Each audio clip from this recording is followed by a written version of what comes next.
ಬನವಾಸಿ ದೇವಸ್ಥಾನ ಬಂದು ಇಷ್ಟು 1500 ವರ್ಷಗಳ ಹಿಂದೆ ಈ ಕದಂಬರು ಇರ್ಬೋದು, ರಾಷ್ಟ್ರಕೂಟರು ಇರ್ಬೋದು, ಅವರು ಇರುವಂಥ ಒಂದು ಆಳ್ವಿಕೆಯಲ್ಲಿ ಅಮರ ಶಿಲ್ಪಿ ಜಕಣಾಚಾರ್ಯ ಅಂತ ಇದ್ದಾರೆ. ಅಮರ ಶಿಲ್ಪಿ ಜಕಣಾಚಾರ್ಯ ಅವರು ನಿರ್ಮಿಸಿರುವಂಥ ಒಂದು ಕಟ್ಟಿರುವಂಥ ಒಂದು ದೇವಾಲಯ, ತುಂಬ ಪುರಾತನವಾದ ದೇವಾಲಯ. ನೀವು ನೋಡ್ಬೋದು, ಈ ಬನವಾಸಿಯಲ್ಲಿ ಸಿಗೋದು. ಬನ್ನಿ ನೋಡೋಣ. ಸೊ ನೀವು ನೋಡ್ತಾ ಇರ್ಬೋದು, ನೀವು ದೇವಸ್ಥಾನ ಎಂಟ್ರೆನ್ಸ್ ಇಂದ ಬಂದ್ರೆ ನೀವು ಒಂದು ಬಲಭಾಗದಲ್ಲಿ ಒಂದು ಮಧುಕೇಶ್ವರ ಸ್ವಾಮಿ ಟೆಂಪಲ್, ಆಮೇಲೆ ಮಧುಕೇಶ್ವರ ನೀವು ದರ್ಶನ ಪಡೆದಾದ್ಮೇಲೆ ಸೊ ನೀವು ಇಲ್ಲೊಂದು ಪಾರ್ವತಿ ಒಂದು ದರ್ಶನ ಪಡಿಬೋದು. ಬನ್ನಿ ತೋರಿಸ್ತೀನಿ ನಿಮ್ಗೆ ಆವಾಗಲೇ ಎಕ್ಸ್ಪ್ಲೇನ್ ಮಾಡಿದೆ. ನೀವು ಇಲ್ಲಿಂದ ನೋಡಿದ್ರೆ ಒಂದು ನಂದಿ ಕಣ್ಣು ಪಾರ್ವತಿ ಮೇಲೆ ಇರುತ್ತೆ ಅಂತ, ಅದನ್ನು ಕೂಡ ನಿಮ್ಗೆ ತೋರಿಸ್ತೀನಿ. ಬನ್ನಿ ಫಸ್ಟ್ ಈ ಪಾರ್ವತಿ ಒಂದು ದರ್ಶನ ಮಾಡ್ಕೊಂಡು. ಸೊ ನೀವು ಒಳಗಡೆ ನೋಡಿ, ಪಾರ್ವತಿ ಒಂದು ದರ್ಶನ ಕಾಣಿಸ್ತಾ ಇರಬೇಕು.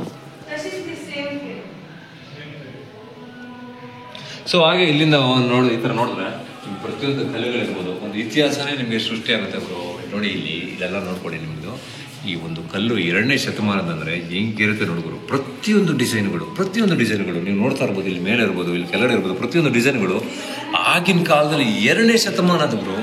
2ನೇ ಶತಮಾನದಲ್ಲಿ ನೀವು ಈ ಥರ ಒಂದು ಕಲಾಕೃತಿಗಳು ಇದ್ರು ಅಂದರೆ ತುಂಬಾ ಹೆಮ್ಮೆ ಆಗುತ್ತೆ ಗುರು. ಅದು ಎಸ್ಪೆಷಲಿ ನಮ್ಮ ಕರ್ನಾಟಕದಲ್ಲಿ ನೋಡಿ, ಈ ಥರ ಎಲ್ಲ ಒಂದು ಡಿಸೈನ್ ಮಾಡೋದಕ್ಕೆ ಹೇಗೆ ಸಾಧ್ಯ ಗುರು? ಈಗಿನ ಕಾಲದಲ್ಲಿ ಮಾಡೋಕ್ಕಾಗತ್ತಾ? ಖಂಡಿತ ಇಲ್ಲವೇ ಇಲ್ಲ ಗುರು. ಈ ಸ್ತಂಭಗಳು ನೋಡ್ತಾ ಇದ್ರೆ ಎಷ್ಟು ಪುರಾತನವಾಗಿದೆ ಅಂತ ಆ ಒಂದು ಇತಿಹಾಸನೇ ನಿಮ್ಗೆ ಹೇಳುತ್ತೆ. ಓಕೆ, ಸೊ ನಿಮ್ಗೆ ಅದೇ ಹೇಳಿದೆ, ನಿಮಗೆ ಒಂದು ನಂದಿ ಕಣ್ಣು ಈ ಪಾರ್ವತಿ ಮೇಲೆ ಬೀಳುತ್ತೆ ಅಂತ. ಸೊ ಹಾಗೆ ಬನ್ನಿ, ನಾನು ಇಲ್ಲಿಂದ ನಿಮ್ಗೆ ತೋರಿಸ್ತೀನಿ. ಬನ್ನಿ. ಸೊ ಕಾಣಿಸ್ತಾ ಇದೆಯಾ ನಿಮಗೆ? ಇಲ್ಲಿಂದ ನಿಂತ್ಕೊಂಡ್ರೆ ನಿಮ್ಗೊಂದು ನಂದಿ ಕಣ್ಣು, ಒಂದು ಕಣ್ಣು ನಿಮಗೆ ಪಾರ್ವತಿ ಮೇಲೆ ಇರುತ್ತೆ. ಸೊ ಕಾಣಿಸ್ತಾ ಇರ್ಬೇಕು ನಿಮಗೆ ಇಲ್ಲಿ.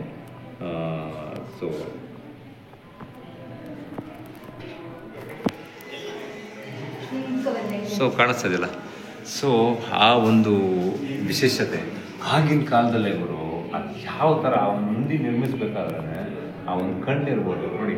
ಈ ಕಡೆ ಒಂದು ದೇವಸ್ಥಾನಕ್ಕೆ ಒಂದು ಪಾರ್ವತಿಗೆ ಒಂದು ಕಣ್ಣು ನೋಡುವ ಹಾಗೆ, ಇನ್ನೊಂದು ಕಣ್ಣು ಬಂದು ಶಿವನ್ ನೋಡೋ ಹಾಗೆ ಆ ಥರ ಕೆತ್ತನೆ ಮಾಡಿದ್ರಲ್ಲ. ಇನ್ನೇನು ಗುರು, ಸಖತ್ ಗ್ರೇಟ್ ಗುರು ಆಗಿನ ಕಲಾಕೃತಿಗಳು. ಬನ್ನಿ, ನಿಮ್ಗೆ ಇನ್ನೂ ಒಂದು ವಿಶೇಷತೆ ತೋರಿಸ್ತೀನಿ. ಬನ್ನಿ, ಹಾಗೆ ಇನ್ನೂ ಒಂದು ಸುತ್ತಮುತ್ತಲು ಒಂದು ವಿಶೇಷತೆ ನೋಡ್ಕೊಂಬೋಣ. ಬನ್ನಿ. ಹಾಗೆ ಈ ಬನವಾಸಿಯಲ್ಲಿ ಒಂದು ವಿಶೇಷತೆ ಗೊತ್ತಿರಬೇಕು. ಇತಿಹಾಸದಲ್ಲಿ ಫಸ್ಟ್ ಟೈಮಲ್ಲಿ ನಾಣ್ಯ ನೋಡಿದ್ರಲ್ಲ, ನಿಮ್ಮ ಹಳೆ ಕಾಲದಲ್ಲಿ ಈ ನಾಣ್ಯಗಳು ಹೇಗೆ ಬಂತು ಅಂತ ಯಾರಿಗೂ ಗೊತ್ತಿಲ್ಲ. ಆದರೆ ಈ ಒಂದು ಬನವಾಸಿಯಲ್ಲಿ 2ನೇ ಶತಮಾನದ ಒಂದು ನಾಣ್ಯಗಳು ದೊರಕಿದೆ. ಇದು ಇಡೀ ವರ್ಲ್ಡ್ ಅಂತ ಗೊತ್ತಿರಲ್ಲ, ಬಟ್ ಇಡೀ ಒಂದು ಭಾರತದಲ್ಲೇ ಒಂದು ಫಸ್ಟ್ ಅಂತ ಹೇಳಕ್ಕೆ ಇಷ್ಟಪಡ್ತೀನಿ. ಸೊ ಈ ಬನವಾಸಿಯಲ್ಲಿ ಅತ್ಯಂತ ಪುರಾತನವಾದ ಒಂದು ನಾಣ್ಯಗಳು ದೊರಕಿದೆ. ಅದು ಹೇಳ್ತೀನಿ ನೋಡಿ, 2ನೇ ಶತಮಾನದಲ್ಲಿ ಆ ಟೈಮಲ್ಲಿ ಈ ನಾಣ್ಯಗಳು ದೊರಕಿದೆ. ಅಂದರೆ ಈ ಪಟ್ಟಣ ಹೇಗಿತ್ತು, ಅಂದರೆ ಈ ಬನವಾಸಿ ಪಟ್ಟಣ ಹೇಗಿತ್ತು, ಕದಂಬರು ಯಾವ ರೀತಿ ಆಳ್ವಿಕೆ ಮಾಡ್ತಾಯಿದ್ರು ಅಂತ ಒಂದು ಹಿಸ್ಟ್ರಿ ಇಲ್ಲೇ ಗೊತ್ತಾಗುತ್ತೆ ನಮಗೆ. ಸೊ ನೀವು ಇಲ್ಲೊಂದು ನೋಡ್ಬೋದು, ಈ ಸ್ತಂಭಗಳಿರ್ಬೋದು. ಇದು ಕೂಡ ಅಷ್ಟೇ. ಈ ಎಂಟ್ರೆನ್ಸ್ ಬಂದು ನಿಮಗೆ ಒಂದು ಶಿವ ಪಾರ್ವತಿ ಒಂದು ದೇವಸ್ಥಾನದ ಒಂದು ಎಂಟ್ರೆನ್ಸ್ ಆಗಿರುತ್ತೆ. ಸೊ ನೋಡ್ತಾ, ಸೊ ಇದೊಂದು ಜನವರಿಯಿಂದ ಹಿಡಿದು ಈ ಸೆಪ್ಟೆಂಬರು, ಅಕ್ಟೋಬರು, ನವಂಬರು, ಡಿಸೆಂಬರ್, ಈ ಒಂದು 4 ತಿಂಗಳಿಗೆಲ್ಲ ಒಂದು ಪೀಕ್ ಪೀರಿಯಡ್. ಇಲ್ಲೊಂದು ಶಾಲೆಗಳು ವಿದ್ಯಾರ್ಥಿಗಳು ಬರೋದಿರ್ಬೋದು, ಪ್ರವಾಸಿಗಳು ಬರೋಕಿರ್ಬೋದು. ಒಂದು 4 ತಿಂಗಳಲ್ಲಿ ಸುಮಾರು ಜನ ಬರ್ತಾರೆ ಈ ದೇವಾಲಯಕ್ಕೆ. ನೋಡ್ತಾ ಇರ್ಬೋದು, ನಾವು ಅಂದ್ಕೊಂಡಿದ್ರೆ ಏನೋ ರಶ್ ಇರಲ್ಲ ಅಂತ, ಬಟ್ ಸುಮಾರು ಜನ ಬಂದರು. ಹಾಗೆ ನೀವು ಈ ಕಡೆ ಒಂದು ನೋಡ್ಕೊಂಡು ಬರೋಣ. ಬನ್ನಿ, ನಿಮಗೆ ಎಡಭಾಗದಲ್ಲಿ ನೀವು ಎಂಟ್ರೆನ್ಸ್ನ ಒಂದು ಎಡಭಾಗದಲ್ಲಿ ಬರ್ತಾ ಇದ್ರೆ ಸೊ ನಿಮಗೆ ಇಲ್ಲಿ ಪುರಾತನವಾದ ಅವಶೇಷಗಳು ಸಿಗ್ತಾ ಇರುತ್ತೆ. ಸೊ ಅದು ಕೂಡ ನಿಮ್ಗೆ ತೋರಿಸ್ತೀನಿ, ಬನ್ನಿ. ಸೊ ಹಾಗೆ ನೀವು ಇಲ್ಲಿ ನೋಡ್ಬೋದು, ಇನ್ನೊಂದು ದ್ವಾರ ಕಾಣಿಸ್ತಾ ಇದೆ. ಸೊ ಮೇ ಬಿ ನನಗೆ ಗೊತ್ತಿರೋ ಹಾಗೆ ನೀವು ಅಲ್ಲಿಂದ ಒಂದು ಮುಖ್ಯ ದ್ವಾರ, ಅಲ್ಲಿಂದ ಎಲ್ಲರೂ ಒಂದು ಬರುವಂಥದ್ದು ಮುಖ್ಯ ದ್ವಾರ ಇರುತ್ತೆ. ಸೊ ಆಗಿನ ಕಾಲದಲ್ಲಿ ಒಂದು ಮುಖ್ಯ ದ್ವಾರ ಮಾಡಿಕೊಂಡಿದ್ರೆ ನೀವು ನೋಡ್ತಾ ಇರ್ಬೋದು. ಸೊ ಹಾಗೆ ಈ ಕಡೆ ಬನ್ನಿ, ನಿಮ್ಗೆ ಇಲ್ಲೊಂದು ದ್ವಾರ ಕಾಣುತ್ತೆ. ಸೊ ಇದು ಎಕ್ಸಿಟ್. ಮೇ ಬಿ ನನಗೆ ಗೊತ್ತಿರೋ ಹಾಗೆ ಕೆಲವೊಬ್ಬರು ಎಕ್ಸಿಟ್ ಆಗುವಂಥ ಒಂದು ದೇವಸ್ಥಾನ, ಅಂದರೆ ಎಲ್ಲರೂ ಹೋಗುವಂಥ ಒಂದು ದೇವಸ್ಥಾನ, ಅಂದರೆ ದ್ವಾರ ಸಿಗುತ್ತೆ ತಪ್ಪಾಗಿ. ಸೊ ನೀವು ಹಾಗೆ ಮುಖ್ಯ ದ್ವಾರದಿಂದ ನಿಮಗೆ ಬಲಭಾಗದಲ್ಲಿ ನೀವು ಬರ್ತಾ ಇದ್ರೆ ಸೊ ನಿಮಗೊಂದು ಈ ಥರ ಒಂದು ಶಿಲೆಗಳು ಸಿಗುತ್ತೆ. ನೋಡ್ತಾ ಇರ್ಬೋದು ಮೇಲೆ ಕುಬೇರ. ಸೊ ನೀವು ಹಾಗೆ ನೀವು ಇದು ನೋಡ್ಬೋದು. ಸೊ ಹಾಗೆ ಕೇಶವ ಅಂತ ಸಿಗುತ್ತೆ, ನೋಡ್ತಾ ಇರ್ಬೋದು.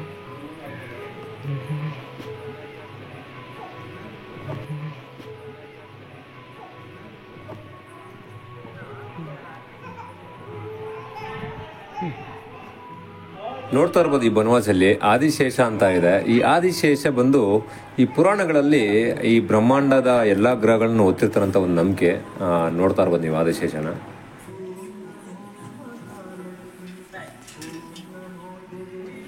ಸೊ ವೀಕ್ಷಕರೇ, ನಾನು ನಿಮಗೆ ಚಂದ್ರಗುತ್ತಿಯಲ್ಲಿ ಪರಶುರಾಮನ ಬಗ್ಗೆ ನಿಮಗೆ ಹೇಳಿದ್ದೆ. ಅದೇ ಚಂದ್ರಗುತ್ತಿಯ ಪರಶುರಾಮ ನೋಡಿ ಎಲ್ಲಿದ್ದಾರೆ. ಸೊ ವೀಕ್ಷಕರೇ, ಇನ್ನೊಂದು ನಿಮಗೆ ಗಣಪತಿ ತೋರಿಸ್ತೀನಿ. ಗಣಪತಿ ಅಂದರೆ ನಾರ್ಮಲ್ ಆಗಿ 4 ಕೈ, 2 ಕಿವಿ, 2 ಸೊಂಡ್ಲು, ಇವೆಲ್ಲ ಒಂದು ನಾರ್ಮಲ್ ಗಣಪತಿ ನೋಡಿದ್ರ. ನಿಮ್ಗೊಂದು ಇಲ್ಲಿ ಬನವಾಸಿಯಲ್ಲಿ ಒಂದು ವಿಶೇಷವಾದ ಗಣಪತಿ, ಅರ್ಧ ಗಣಪತಿ ಅಂತಾರೆ ಗುರು. ಈ ಬನವಾಸಿಯಲ್ಲಿ ಈ ಗಣಪತಿ ಅಂದ್ರೆ ಫೇಮಸ್ ಗುರು. ಬನ್ನಿ ತೋರಿಸ್ತೀನಿ ಈ ಅರ್ಧ ಒಂದು ಗಣಪತಿ ವಿಶೇಷತೆ. ಸೊ ನಾನು ಅನ್ಕೊಂಡೆ ಏನಪ್ಪಾ ಇದು ಒಡೆದೋಗಿದೆ ಶಿಲೆ, ಅರ್ಧ ಕಟ್ಟಾಗಿದೆ ಅಂತ ಅನ್ಕೊಂಡೆ. ಬಟ್ ಇದು ವಿಶೇಷತೆನೇ ಬೇರೆ ಇದೆ. ಬನ್ನಿ ನಾನು ನಿಮ್ಗೆ ತೋರಿಸ್ತೀನಿ. ಈ ಒಂದು ನೀವು ನೋಡಿ ಒಳಗಡೆ ನಿಮ್ಗೆ ಒಂದು ಅರ್ಧ ಗಣಪತಿ ಕಾಣಿಸ್ತಾ ಇದೆ. ಸೊ ಇದೊಂದು 1 ಕಿವಿ ಕಾಣಿಸ್ತಾ ಇದೆ, 1 ಸೊಂಡ್ಲು ಕಾಣಿಸ್ತಾ ಇದೆ. ಸೊ ನಿಮ್ಗೊಂದು ಅರ್ಧ ಗಣಪತಿ ಕಾಣಿಸ್ತಾ ಇದೆ. ಸೊ ನಾನ್ ಏನ್ ಅನ್ಕೊಂಡೆ ಅಂದ್ರೆ ಈ ಗಣಪತಿ ನಾರ್ಮಲ್ ಆಗಿ ಯಾರೋ ಆವಾಗ ಒಂದು ಧ್ವಂಸ ಮಾಡಿದ್ರೆ ಅನ್ಕೊಂಡೆ. ಇಲ್ಲ ಗುರು, ಆಗಿನ ಕಾಲದಲ್ಲಿ 2ನೇ ಶತಮಾನದಲ್ಲಿ ಅರ್ಧ ಗಣಪತಿ ಈ ಒಂದು ನಿರ್ಮಿಸಿದ್ದಾರೆ ಅಂತ ಹೇಳ್ತಿದ್ರೆ. ಈ ಒಂದು ಅರ್ಧ ಗಣಪತಿ ಅಂತಾರೆ ಇದಕ್ಕೆ. ಇದ್ರ ವಿಶೇಷತೆ ಏನಂದ್ರೆ ಬ್ರಹ್ಮಚಾರಿಯ ಒಂದು ಪ್ರತೀಕ ಅಂತ ಹೇಳ್ತಾರೆ ಈ ಒಂದು ಗಣಪತಿಗೆ. ಇದೊಂದು 2ನೇ ಶತಮಾನದಲ್ಲಿ ಗುರು. ಯಾವ ತರ ಕೆತ್ತನೆ ಮಾಡಿದಾರೆ ಏನಂತ ನನಗೆ ಗೊತ್ತಿಲ್ಲ. ಈ ಒಂದು ಕೆತ್ತನೆ ಅವರು ನಮ್ಗೆ ಆವಾಗಲೇ ಹೇಳಿದ್ದೆ ನಿಮ್ಗೆ, ಅಮರಶಿಲ್ಪಿ ಜಕಣಾಚಾರ್ಯರು ಅಂತ ಒಂದು ಕಟ್ಟಿರುವಂತ ಒಂದು ದೇವಸ್ಥಾನ ಇದು. ನೀವು ಕೇಳಿರ್ಬೇಕು ಅಮರಶಿಲ್ಪಿ ಜಕಣಾಚಾರ್ಯ ಅಂತದ್ದು. ಈ ಶಿಲೆಗಳು, ಪ್ರತಿಯೊಂದು ಶಿಲೆಗಳು ಇರ್ಬೋದು, ಈ ದೇವಸ್ಥಾನ ಇರ್ಬೋದು, ಈ ಕಟ್ಸಿರೋದಲ್ಲ ಅವರೇನೆ. ನಾನು ನಿಮ್ಗೆ ಮೊದ್ಲೇನೆ ಹೇಳಿದ್ದೆ. ನೀವಾಗೆ ವೀಕ್ಷಕರೇ, ಈ ಒಂದು ಅರ್ಧ ಗಣಪತಿ ಬಂದು ನಿಮ್ಗೊಂದು ಇನ್ನೊಂದು ಭಾಗ ನಿಮ್ಗೆ ಇಲ್ಲಿ ದಕ್ಷಿಣ ಭಾರತದಲ್ಲಿ ಮಾತ್ರ ಸಿಗುತ್ತೆ. ಇನ್ನೊಂದು ಅರ್ಧ ಭಾಗ ಬಂದ್ಬಿಟ್ಟು ವಾರಣಾಸಿ, ಅಲ್ಲಿ ಮಾತ್ರ ಸಿಗುತ್ತೆ. ಅದು ಬಿಟ್ರೆ ನಿಮ್ಗೆ ಇಲ್ಲಿ ಅರ್ಧ ಗಣಪತಿ ಸಿಗೋದೆ ನಮ್ಮ ಬನವಾಸಿಯಲ್ಲಿ, ಅದು ನಮ್ಮ ಕರ್ನಾಟಕದಲ್ಲಿ ಅಂತ ಹೇಳಕ್ ಇಷ್ಟಪಡ್ತೀನಿ. ನೀವು ನೋಡ್ತಾ ಇರ್ಬೋದು. ಹಾಗೆ ನೋಡಿ, ಆ ದರ್ಶನ ಕೂಡ ನೀವು ಮಾಡ್ಕೊಳ್ಳಿ.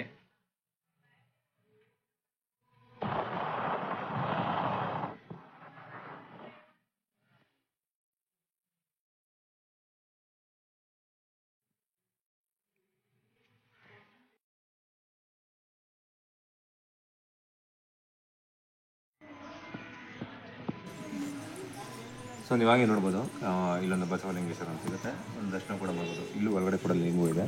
ಸೊ ನೋಡಿ ಹೋಗ್ಬೋದು.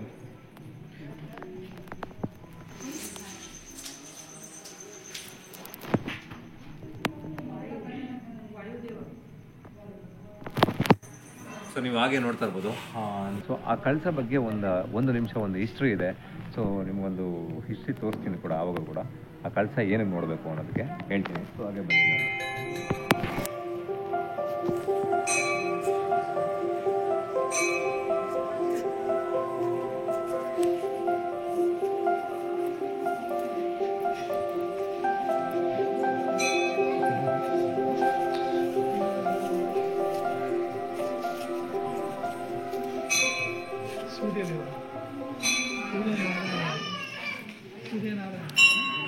ಸುಮಾರು ಗುರು, ನೀವು ಈ ಬನವಾಸಿಗೆ ಬಂದರೆ ನಿಮಗೆ ಸುಮಾರು ಒಂದು ದೇವಸ್ಥಾನಗಳು ಸಿಗುತ್ತೆ.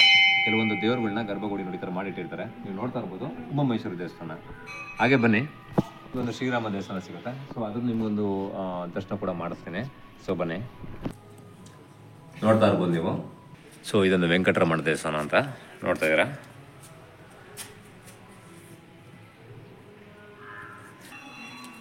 ಸೊ ಇಲ್ಲೊಂದು ವರುಣ ಅಂತ ಸಿಗುತ್ತೆ, ನೀವು ನೋಡ್ತಾ ಇರ್ಬೋದು. ಸೊ ಇದೊಂದು ರಾಮೇಶ್ವರ ದೇವಸ್ಥಾನ. ಸೊ ನೀನು ನೋಡ್ತಾರೆ ಗುರು, ಅಲ್ಲಿ ಲಿಂಗು ಎಷ್ಟು ಚಿಕ್ಕ ಲಿಂಗು, ನಾಗಲಿಂಗು ಸಿಗುತ್ತೆ. ಸೊ ನೋಡಿ ನೋಡಿ ಕಾಣಿಸ್ತದಲ್ಲ. ಸೊ ನಂದಿ ಕೂಡ ಅಷ್ಟೇ, ಎಷ್ಟು ಅದ್ಭುತವಾಗಿ ಕೆತ್ತನೆ ಮಾಡಿದ್ದಾರೆ ಈ ರಾಮೇಶ್ವರದ ಲಿಂಗದ.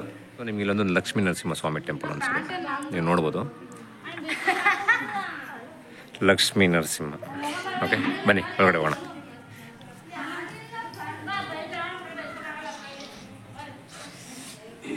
ಸೊ ನೋಡಿ, ನಿಮಗೊಂದು ಲಕ್ಷ್ಮೀ ನರಸಿಂಹಸ್ವಾಮಿ ಒಂದು ದರ್ಶನ ಕಾಣುತ್ತೆ.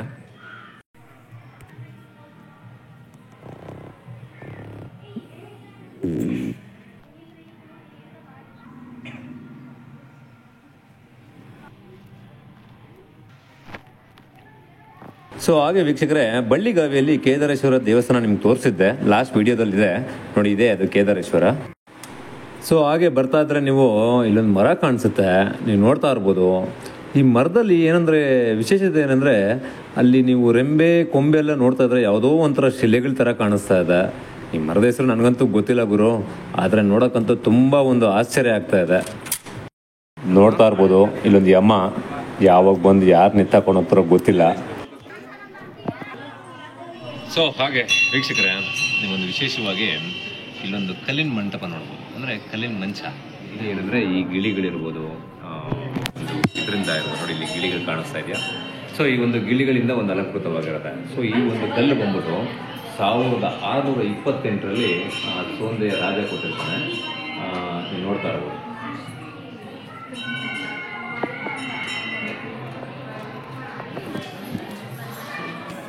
ಸೊ ಹಾಗೆ ವೀಕ್ಷಕರೇ, ಇದು ಒಂದು ಸೋಂದೆಯ ರಾಜ ಬಂದ್ಬಿಟ್ಟು ಈ ಒಂದು ಬನವಾಸಿಗೆ 3 ಗಿಫ್ಟ್ ಕೊಟ್ಟಿರ್ತಾನೆ. ಈ ಗಿಫ್ಟ್ ಅಂದರೆ ಗೊತ್ತಲ್ಲ, ಈ ಒಂದು ಕಲ್ಲಿನ ಒಂದು ಮಂಚ ಕೊಟ್ಟಿರ್ತಾನೆ.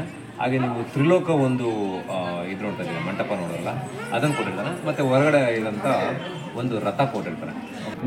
ಸೊ ಸೋಂದೆಯ ರಾಜ ಬಂದು ಈ ಒಂದು 3 ಗಿಫ್ಟು, ಒಂದು ಮಂಚ ಇರ್ಬೋದು, ಕಲ್ಲಿನ ಮಂಚ ಇರ್ಬೋದು, ತ್ರಿಲೋಕ ಒಂದು ಮಂಟಪ ಇರ್ಬೋದು, ಹೊರಗಡೆ ಇಟ್ಟಿರುವಂಥ ಒಂದು ರಥ ಇರ್ಬೋದು. ಈ ಒಂದು 3 ಕೂಡ ಈ ಸೋಂದೆಯ ರಾಜ ಆಗಿನ ಕಾಲದಲ್ಲಿ 1428, 1408ರಲ್ಲಿ ಸೊ ಈ ಒಂದು ಬದುಕೇಶ್ವರ ದೇವಾಲಯಕ್ಕೆ ಒಂದು ಗಿಫ್ಟಾಗಿ ಕೊಟ್ಟಿರ್ತಾರೆ. ಓಕೆ, ಆ ಒಂದು ಇತಿಹಾಸ ಇದೆ.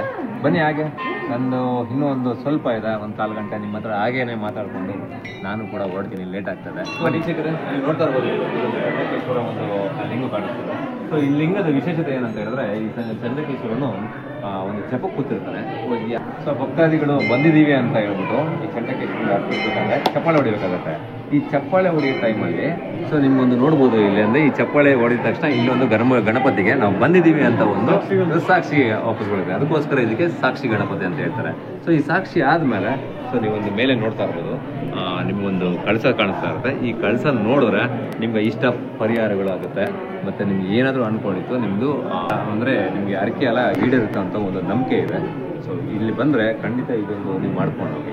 ಓಕೆ, ಇನ್ನೊಂದೇನು ಗೊತ್ತಾ ಗುರು, ನೀವು ನೋಡ್ತಾ ಇರ್ಬೋದು ಈ ಚಿತ್ರಗಳನ್ನೆಲ್ಲ, ಇಲ್ಲಿ ಕೂಡ ರಾಮ ಇರ್ಬೋದು, ಸೀತೆ ಇರ್ಬೋದು, ಹನುಮ ಇರ್ಬೋದು, ಎಲ್ಲ ಕೂಡ ಒಂದು ಬಿಂಬಿಸ್ತಾ ಇದೆ. ನಮ್ಮ ಒಂದು ಹಿಸ್ಟ್ರಿ ಈ ಬನವಾಸಿ ದೇವಸ್ಥಾನದಲ್ಲಿ ಕಾಣ್ಬೋದು, ನಾವು ನೋಡ್ತಾ ಇರ್ಬೋದು. ನೀವು ನೋಡಿಲಿ ಅಲ್ಲ ಗುರು, ಈಗ ಒಂದು ನ್ಯೂಸಲ್ಲಿ ನೋಡಿದ್ರೆ ಯಾರ್ಯಾರೋ ಅವ್ರ ಬಗ್ಗೆ ಅವ್ರ ದೇವ್ರಿದ್ರ ಇಲ್ವಾ ಏನೇನೋ ಕಥೆಗಳು ಮಾತಾಡ್ಕೊಂಡಿರ್ತಾರೆ ಗುರು. ಸೊ ಅವ್ರನ್ನೆಲ್ಲ ಕರ್ಕೊಂಬಂದು ಈ ಒಂದು ಬನವಾಸಿಗಾಗ್ಲಿ ಅಥವಾ ನಮ್ಮ ಒಂದು ಪುರಾತನ ದೇವಾಲಯಗಳಿಗಾಗಲಿ ಕರ್ಕೊಂಬಂದು ಬಿಡ್ಬೇಕು ಗುರು. 2ನೇ ಶತಮಾನದಲ್ಲಿ ರಾಮ, ಲಕ್ಷ್ಮಣ, ಸೀತೆ, ವಿಷ್ಣು ಇವರೆಲ್ಲ ಇದ್ರಂದ್ರೆ ನಂಬಬೇಕಲ್ವಾ. ಸೊ ಅಷ್ಟಿಲ್ದಿರ ಅವರು ನಮ್ಮ ಕದಂಬರು ಈ ಥರ ಒಂದು ಚಿತ್ರಣ ಬಿಡಿಸೋದಕ್ಕೆ ಸಾಧ್ಯ ಆಗುತ್ತೆ. ಅವರು ದೇವಸ್ಥಾನಗಳನ್ನ ಕಟ್ಟಿಸಿ ಅವ್ರನ್ನೆಲ್ಲ ಯಾಕೆ ಕಟ್ಟಿಸ್ಬೇಕಾಗಿತ್ತು ಅಂತ ಅಲ್ವಾ. ವೀಕ್ಷಕರೇ, ನೀವು ನೋಡ್ತಾ ಇರಿ, ಪ್ರತಿಯೊಂದು ಕಲ್ಲಿನ ಮೇಲೆ ಕೂಡ ನಮ್ಮ ಒಂದು ಹಿಂದೂ ಸಂಪ್ರದಾಯದ ಒಂದು ದೇವತೆಗಳು ಕಾಣ್ತಾ ಇದೆ. ಹಾಗೆ ನೋಡ್ತಾ ಇರಿ ನೋಡಿ, ಕಲ್ಲುಗಳು ಅಷ್ಟೇ, ಒಂದು ಈ ಚಿತ್ರಣನೂ ಅಷ್ಟೇ ನಮ್ಮ ಒಂದು ಇತಿಹಾಸ ತಿಳಿಸುತ್ತೆ.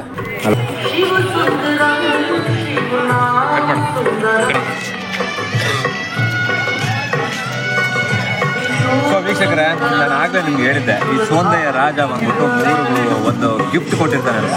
ಅದರಲ್ಲಿ ಈ ಒಂದು ರಥ ಕೂಡ ಒಂದು ನೋಡ್ಬೋದು. ಈ ರಥದಲ್ಲಿ ಪ್ರತಿಯೊಂದು ರಥ ನೋಡಿ ಈ ಕಡೆ ಎಷ್ಟು ಡಿಸೈನ್ ಆಗಿ ಕೆತ್ತಿದ್ದಾರೆ.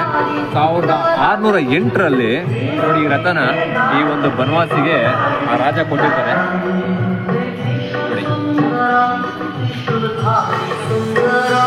ನೋಡಿ ಹೇಗಿದೆ ಅಂತ.